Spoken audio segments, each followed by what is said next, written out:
ఇక్కడైతే నేను షాపింగ్ మాల్కి వెళ్ళాను. ఇంట్లో సరుకులు అయిపోయాయి అనమాట. ఇంట్లో సరుకులు అయిపోయినప్పుడు వెళ్ళాలి కదా, అందుకు వెళ్ళాను. ఏమేమి ఉన్నాయో అన్నీ చూపిస్తాను అండి. ఇంటికి కావాల్సిన వస్తువులన్నీ ఉన్నాయి కానీ సామాన్లు అలాంటివి లేవు. కానీ ఇలా సోప్స్, ఆయుర్వేదిక్ సోప్స్ చాలా ఉన్నాయి కానీ నేను కొన్ని మాత్రమే చూపించాను ఇక్కడ. అలాగనే వంటలకు కావాల్సిన దినుసులు, పప్పు దినుసులు అన్నీ ఉన్నాయి. మినపప్పులు అన్నీ ఉన్నాయి.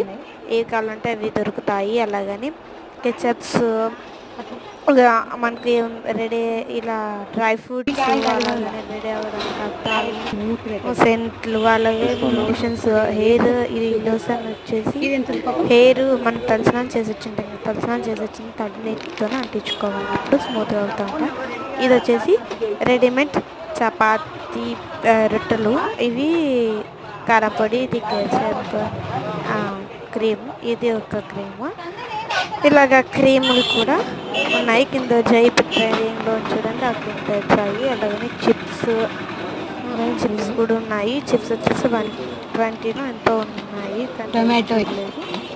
ఇలాగ బూస్ట్స్, మ్యాగీ ప్యాకెట్స్, హార్లిక్స్, మన కెచప్స్, ఇవి ఏంటంటారు అవి. అలాగనే ఉసిరికాయలు కూడా దొరుకుతాయి. ఉసిరికాయలు కూడా 228. ఇది కూడా, ఇది వచ్చేసి 85, ఇది 45, ఇది వచ్చేసి 150 ఇది ఐస్ క్రీమ్ చేసుకునేది అనమాట పౌడరు. ఇది వచ్చేసి గీ, నెయ్యి వచ్చేసి రేటు ఇక్కడ అంగిట్లో అమ్ముతారు చూడండి, రూపాయికి ఒకటి, 1 రూపీకి ఒకటి అమ్మేవి. అవి వాషింగ్ మిషన్